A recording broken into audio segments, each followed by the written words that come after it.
Hey, friendo, Steve here. Yeah, I know. There's no Larson here.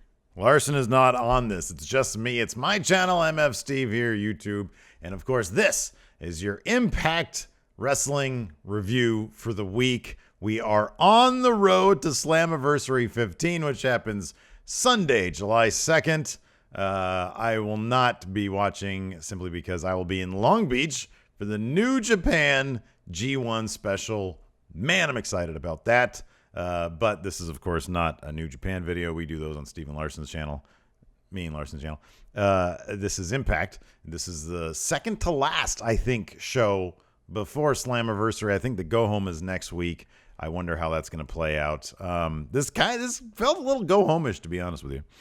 But anyways, it kicked off with a Sanjay Dutt video package talking about how he is now the X Division champion after 15 years of trying. I think he took some time off at some point. But anyways, he's talking about how he's going to have an authentic Indian celebration. I sort of got the feeling that they were maybe trying to...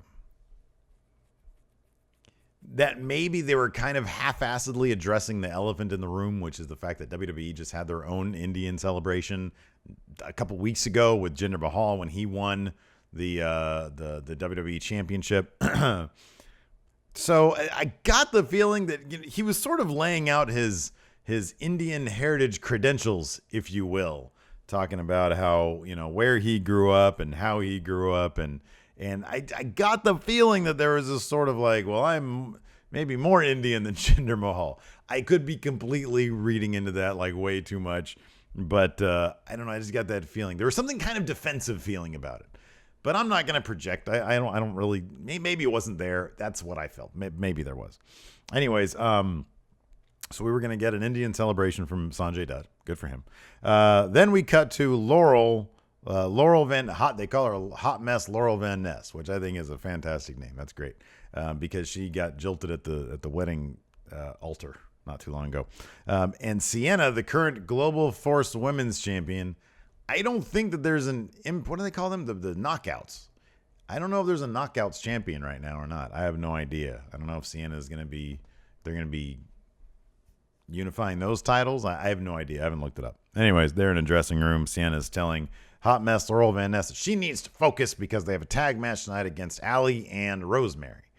And Sienna's saying, you need to focus on the match at hand.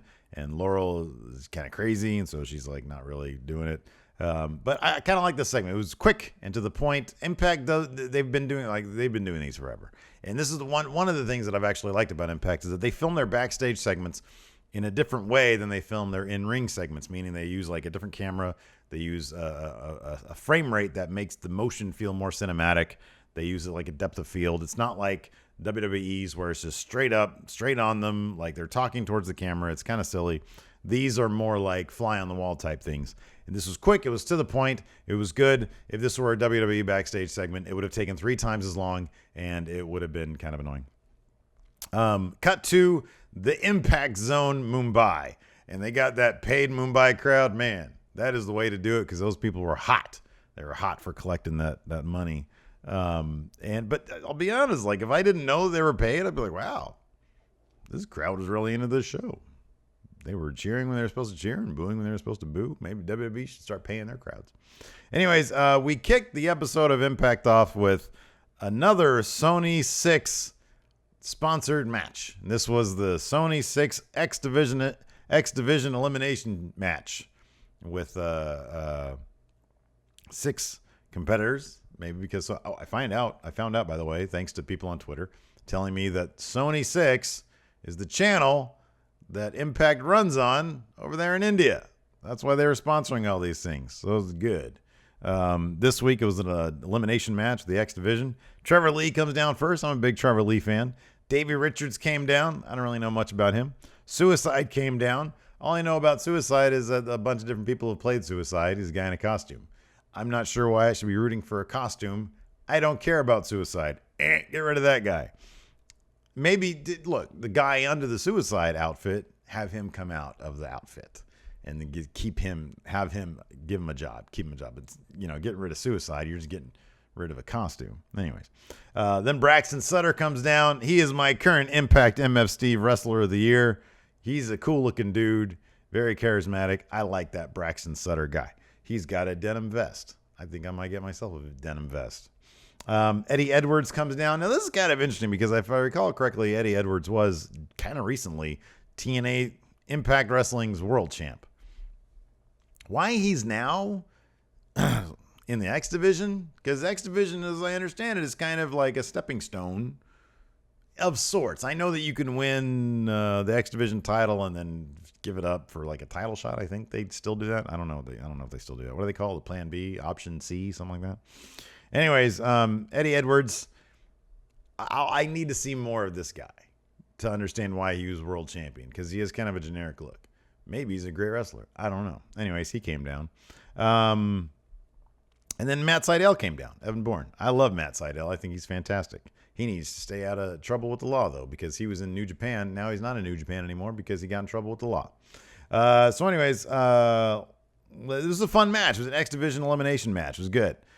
Suicide at one point did a trust fall, which I can't help but notice that Kofi Kingston did that on WWE like 2 weeks ago. And he's been doing that, and now I see Suicide doing it. Look, I haven't been watching TNA. Maybe Suicide does this in every single match. I don't know. Maybe Kofi Kingston ripped it off from him. Maybe they both ripped it off from somebody else. I don't know. All I know is that I see Suicide doing a trust fall. It's kind of funny because they dropped him. Not really funny because he could have got injured, but this was an ineffective trust exercise. He went up to the top turnbuckle and went backwards into like all the 5 other competitors, and they kind of caught him, but not really. So yeah, that was kind of funny. Sutter was eliminated first. That sucks. Then Trevor Lee eliminated Suicide. Then the other 4 go at it. I could watch Matt Sydal and Trevor Lee go at it all day long. If the X Division concentrated on participants like Matt Sydal, Trevor Lee, guys I know could really put on a hell of a good show in the ring, then that would go a long way to getting Impact over, I think, with maybe more people. Right now, their ratings are about 1/10 of what the WWE is putting out there. So it is what it is. Let's see here. Matt Sydal ended up going over with a very, very pretty looking Shooting Star Press, and they picked up the Sony 6 Elimination Match Trophy, which I swear looks like it is worth about 50 cents. That thing looks like it's made out of pure plastic. Not very impressive, and it's kind of tiny, but he was very proud. Bruce Pritchard himself, the podcast guy, comes down, and Brother Love comes down, and he gives him that little trophy, and a couple other people. I think there was like a Sony rep there, or Sony 6 rep. I don't know. They gave him the trophy. He was very happy with his trophy. I wish every week they'd give out trophies. That'd be great. Anyways, next up we had Jeremy Borash and Josh Matthews. So they're feuding. They're going to have that tag match at SLAMMIVERSARY. Jeremy Borash and I think his name is Joseph Park, the Abyss dude. And Josh Matthews and Scott Steiner, they're going to fight.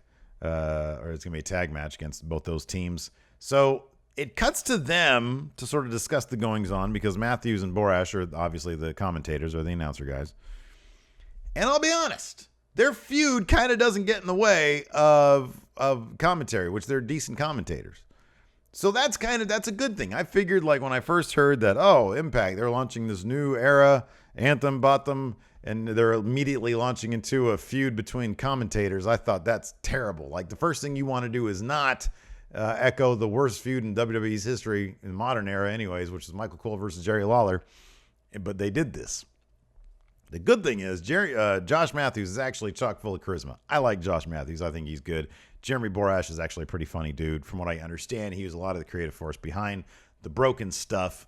And so when they feud, when they're, going at each other on camera, it's actually not that bad because they know where to draw the line between feuding and doing their job of announcing the show.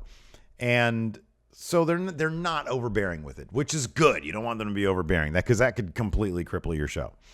Anyways, cut to Rockstar Spud. He's on the streets of India. So he's currently feuding with Hornswoggle, who just goes by the name Swoggle now.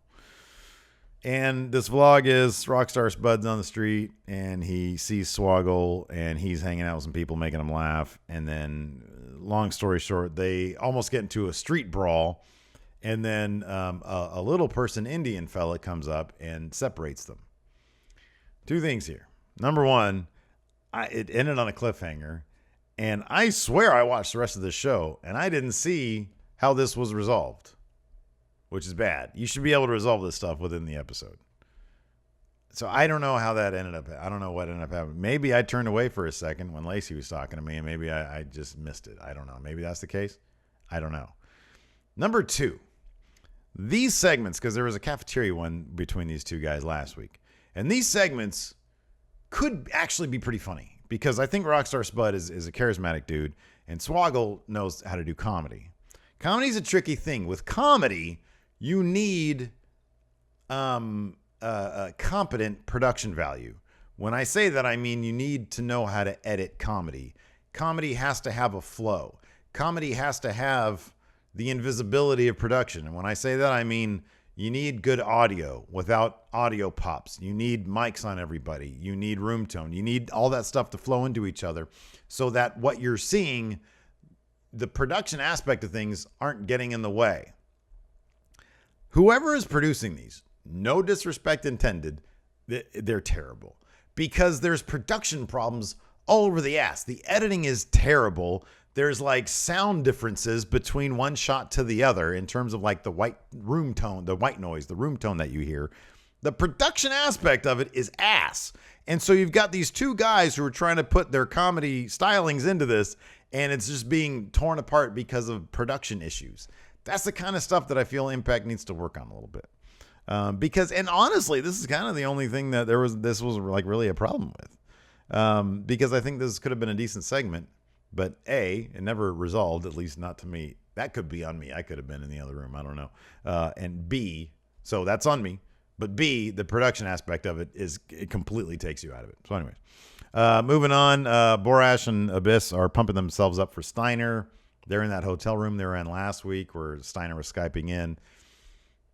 Getting kind of over the Borash Abyss thing. Let's see here. Then we had the tag match. Before that, Allie was in her dressing room pumping herself up and really hoping Rosemary was going to show up. This went on about 30 seconds too long.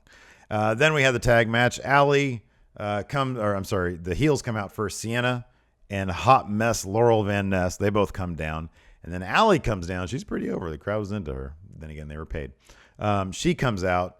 And then Rosemary's video package hits, and no Rosemary comes out. So Allie's starting to shit herself. Sienna and Laurel both, decide, hey, this is a 2-on-1 situation. So they start coming up the ramp to lay a beat down on Allie.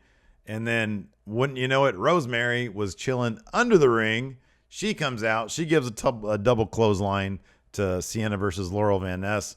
The match starts. Allie's very happy because she has a tag team partner. A lot of back and forth. That big weird-looking dude, KM, comes down with awkward body. He's got some sort of foreign object. I think it was like a kendo stick or something. So he's about to lay a beat down on somebody. I don't know who. I guess he's aligning with the heels because he's a bad guy. Braxton Sutter, Allie's boyfriend, takes issue with that. He comes down. He runs off KM, but the distraction was enough to let Sienna and Laurel Van Ness, she hit a curb stomp on Rosemary, I think. Man, I didn't know they still let people do curb stomps. Her curb stomp was a lot like Rollins' old NXT version of the curb stomp, which is where the person's sort of in a kneel down position, and then he hits them like sort of in the upper back area, not on the back of the head, slamming them down into the ground. So it's a bit different. It was kind of interesting. They called it the curb stomp. Sounds good. So it's kind of interesting to let her do that. Let's see here. Then we had Dawn West, who apparently is coming back. I kind of remember Dawn West a little bit from TNA's earlier days. He's coming back to the company. There was a little promo with him yelling about the fan experience, what you get if you purchase the travel package to Slammiversary. Sorry, Dawn. I'm already heading to Long Beach for the New Japan show.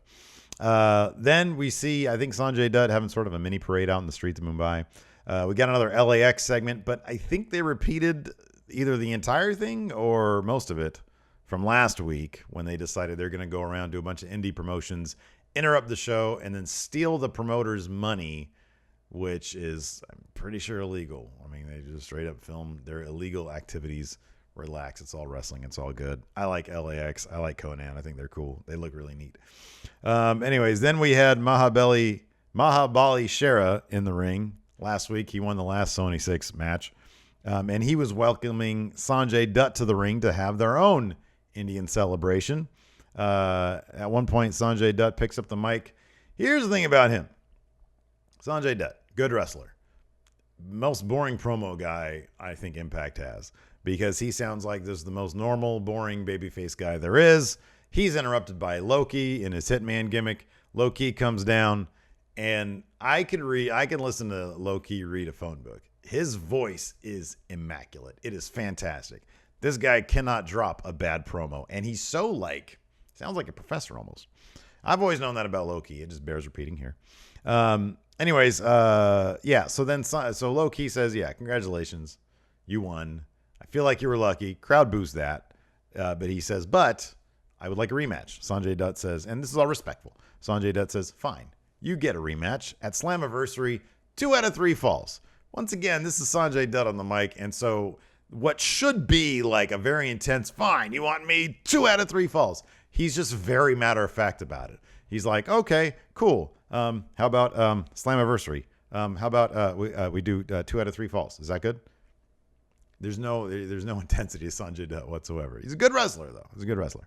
Anyways, everybody's happy. Loki's like, I'm smiling, and then bang, hits both guys with clotheslines. He goes up to deliver a stomp to Shera. Oh man, that stomp was nasty. There is no like the Finn Balor thing where he sort of like stomps but then falls on either the coup de grace, but then he falls on his back. No, this is like, I'm coming off the top turnbuckle. Fuck your chest. Fuck your, what is this thing? The sternum? I forget what it is. Anyways, he destroys Shera with that stomp. I mean, I've always kind of heard that about Loki, is that he's a real stiff worker. This was really stiff. Anyways, he goes back up to try to stomp Sanjay Dutt. But Matt Sydal comes down, stop that from happening. So, yeah. Then we had, and then it was time for Mahabali's match against KM.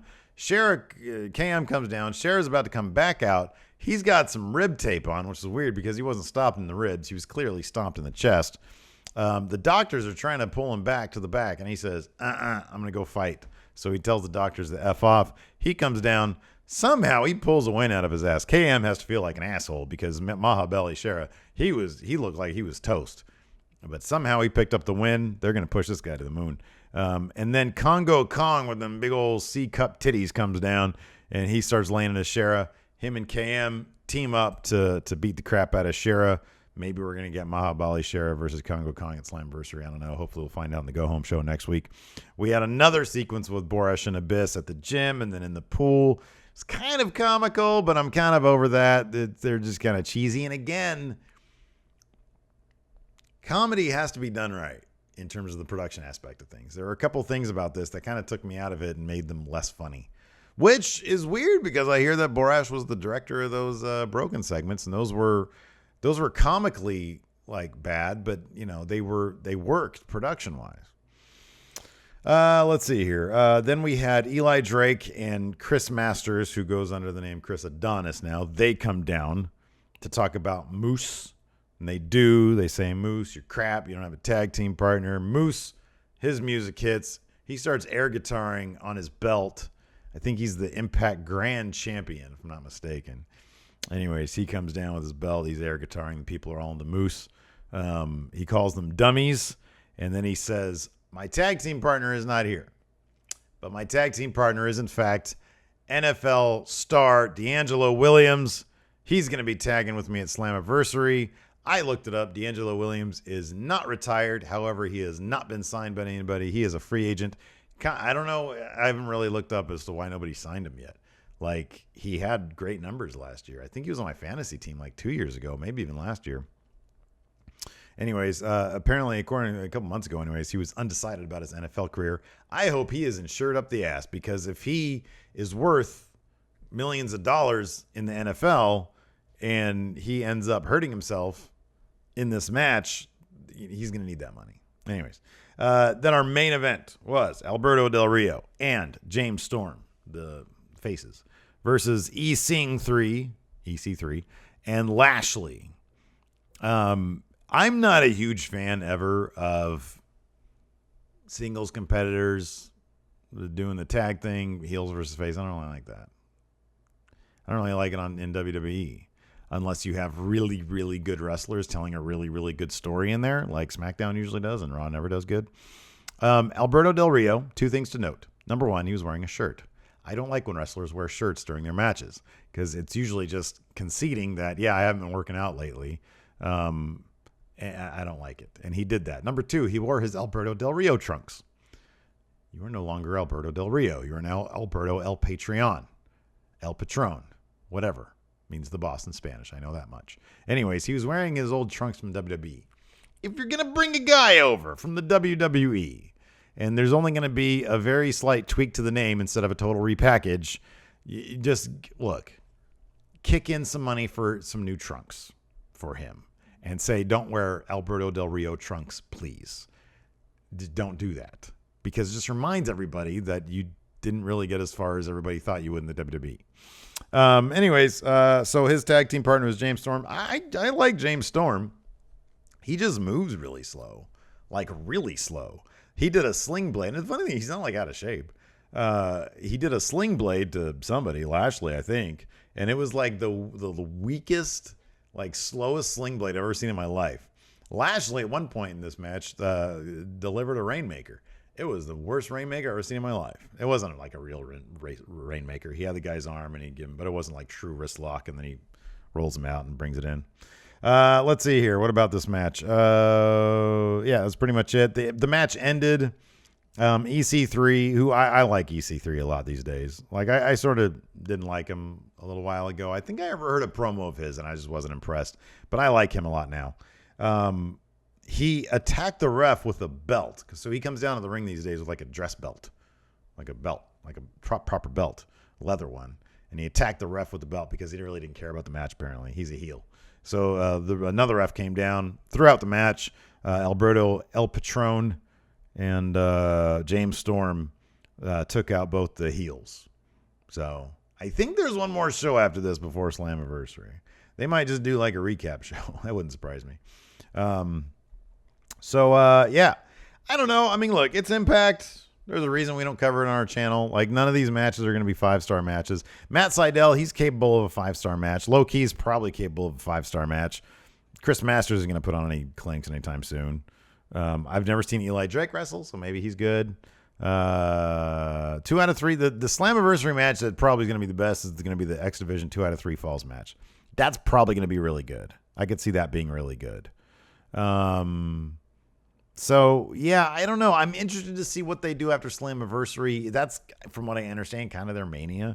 And so if they do like a true reset, Anthem has money now. Impact can pay their people now. So we'll see if maybe they bring in some people, if they're able to sign some people. Sanjay Dutt apparently is responsible now for building back up the X Division. Hopefully he can do some good things with it, because that seems to be where the cool wrestling is going to be. And hopefully they really, really push that the way I know they used to back in the past. So yeah, another episode of Impact. That's my review.